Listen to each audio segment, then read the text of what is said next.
Thank you for tuning in to Mr. Cliff's Toy Shop. On today's review, we take a look at the Storm Collectibles World Heroes Perfect Hanzo. Today I'll be reviewing this figure in the following categories: accessories, articulation, design, is it essential to your collection, functionality, and price. Once all scores are total, I give you my opinion if this figure is a pass or a purchase.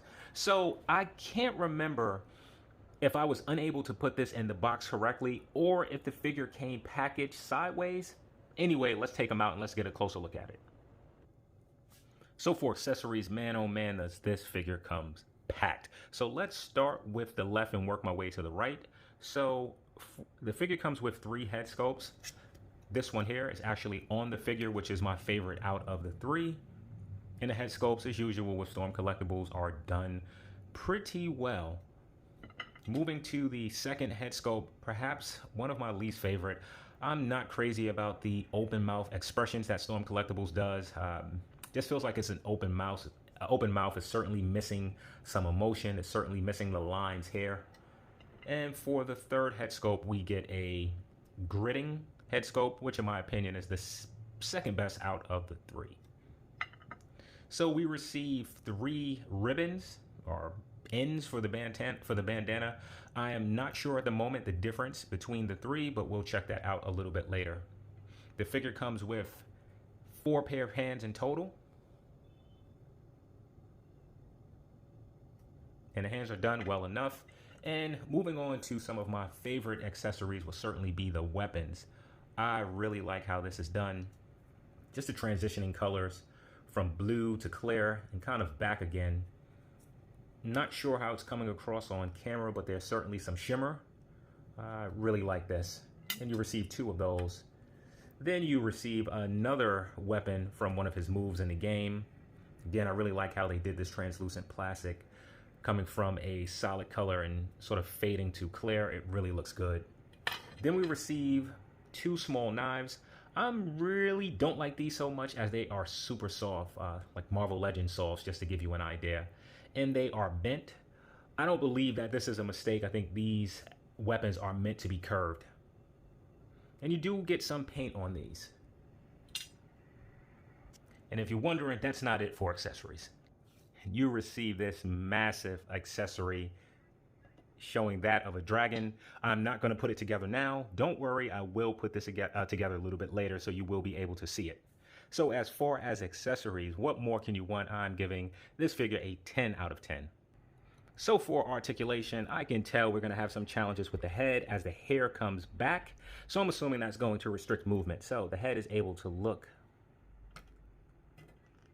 All right, it came off. That far up, which is a little bit better than what I thought, but not a great amount. It's able to look all the way down, bury his chin and his neck. You do get rotation, as well as an excellent amount of pivot, as well as the head shifts back and forth. The arm is able to go up about that. Let's try that again. Arm is able to go about that much without falling off. If you choose to, you are able to rotate a full 360. You do get an upper bicep cut as well as rotation. The elbows are double jointed, bending in about that much. The wrists are on a ball peg, so you do get full range of movement. So now going into the torso, as with most Storm Collectible figures, if not all, you do get an A and B, a higher and lower torso. However, it is heavily restricted from the the soft rubber clothing around it. So as far as crunching forward, you really can't use the top independent of itself. The same thing with moving back. So I'm just going to go to moving both the lower and the upper. You get it to move about that much forward,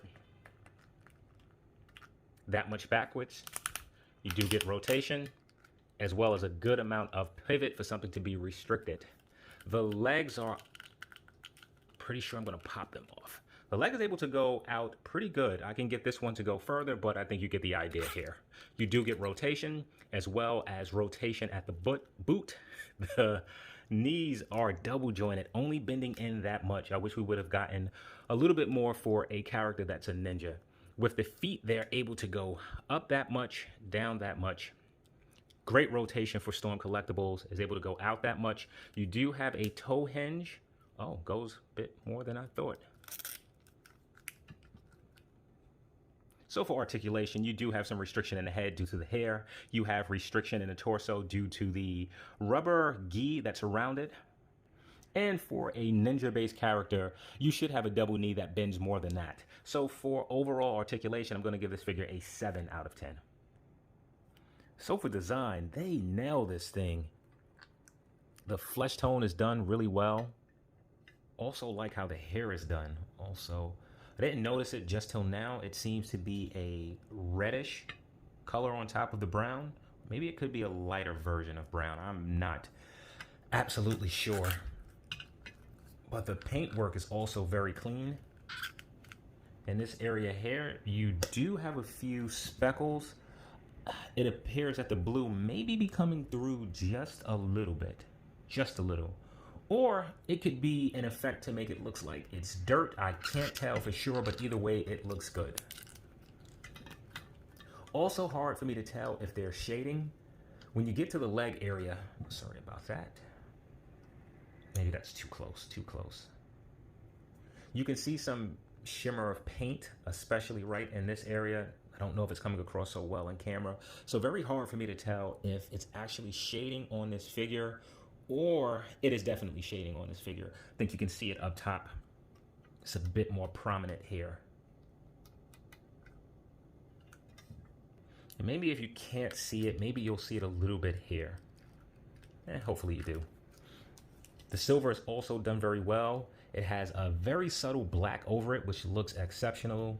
And just the white small area on his shoe is done particularly well. And they made sure to give him his stitched vest. I'm forgetting that I'm zoomed in here. Hopefully you were able to see what I was doing, and hopefully I won't have to reshoot this. So for design, I'm going to give him a 10 out of 10. So is this figure essential to your collection? I am going to assume that if you are in the market for this, that you are a World Heroes fan. But even if you are not, don't hold me to this, but I think that this is the only Hanzou character that we have in toy form. Again, don't hold me to that. It's certainly the only Hanzou that we have of this quality. So without a question, as far as being essential to your collection, I'm going to give this figure a 10 out of 10. So for functionality, let's start with the head. Let's remove this one. Let's go with the screaming head with pops on. Easy enough. In the back, you see the small hole here. Let me just raise the camera slightly. So let's take one of the other pieces that are meant to plug in and plug this in like so. And it's able to rotate, though if I were you, I would actually plug it in place to what direction I want it to point first. And if you notice that I'm having some difficulty plugging this in, it is going to be something that I talk about very shortly. So once in, it does look good. The challenge with it, if you can see this small rubber attachment right here, there are two problems in particular. One, without a question, this will break off, rip apart, start to deteriorate over time. It is no question, in my opinion. The second issue is that it's not easy to plug in. Being that it's partially soft, sometimes when you try to push it into the hole, it bends, which doesn't allow for you to always get it in, even though this time it went in a bit easy. So I actually wish that Storm Collectibles would create a peg that's longer, certainly more stiffer. This reminds me of the Chun-Li figure that I have. Her hair is done the same way, and I'm unable to get her hair to peg back into her head. So continuing on, let's take a look at the shoulder pads for a moment. I like how this is done. It is a very soft material, just to give you an idea of how soft it is. So with this, it allows for the arm to lift up as much as possible, which is absolutely great. The issue that I think that will happen over time is the same thing with this, that this is pegged in up top, excuse me. You can actually pull it out, but I do like how this uses the larger, I guess, area to plug in here and stay in place. So you don't have to worry about this easily popping off.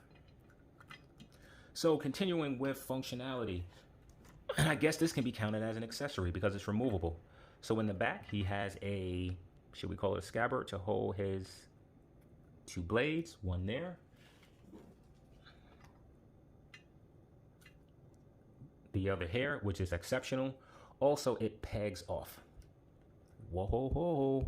Maybe I'm wrong. No, it pegs off. Okay, let me be sure. Okay, I'm a bit nervous. It looks as if it pegs off, but I don't know for sure, so I don't want to mess with that. Right, so let's do the stand test next. You can see that he clearly and easily stands on his own. His hands are easy enough to swap out. Let's go with one of his weapon holding hands, which is here. And they peg on easy enough. So going with one of his accessories.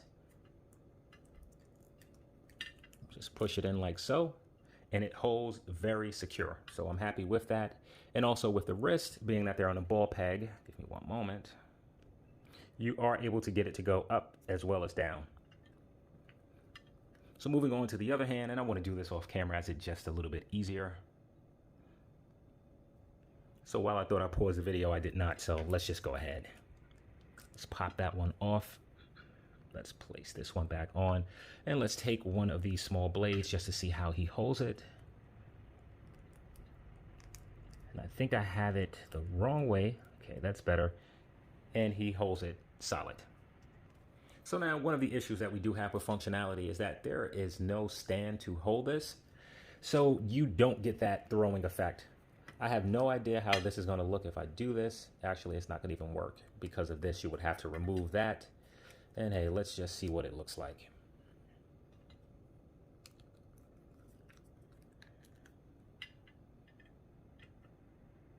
I'm going to say no. Okay, so let's strip Hanzou down for a moment. Let me remove this hand, this one as well. Guess we can leave that in place. So the gi is certainly removable if you hold this area, because I'm not sure if that comes off, and simply pull up. And you do the same with the other side, holding that area, as I am nervous about this.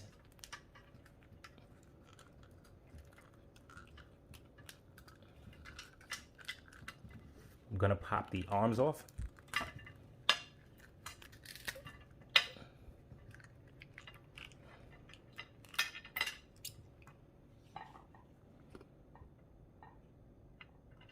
Just to give you an idea of how it looks underneath. And this is also soft. You could actually push it down. I don't know if you can see it come up some. But you can tell that it's not supposed to be exposed, as the abdominal region is just painted black. Okay, so all put back together. Now I just want to show you how he looks with each of the bandanas that he comes with, or I guess the detachable ribbon pieces. So that's the first of which. This is the second of which. And this is the third of which. So to me, I really can't tell the difference between the three. Okay, and let's just prop this head back on. Let's slide Hanzou to the back for a moment. Okay, so now for the assembly that you've been waiting for. So we have the first of 4 pieces. You know how this goes together because each piece is marked. Probably very hard to see on camera, but I assure you there is a 2 right here. So this should plug in here. All right, let's see if I can get it to plug in a little tighter. Yeah, so you have to squeeze it in there. You see that it holds securely. It doesn't pop or anything. So on this particular piece, there's the number 3 here. So I'm just going to port it inside here.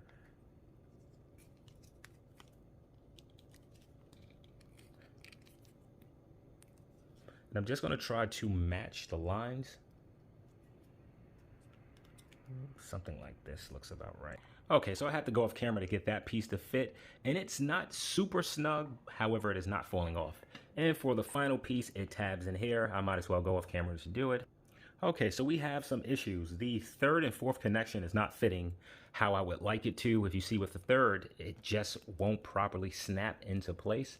It continues to move. Sometimes I'm able to get it like so. And with the fourth piece, it actually doesn't go this way. It's supposed to be turned more. However, this is the only way that I'm managing to get it to stay in place. It's not the correct place, but it is not falling off.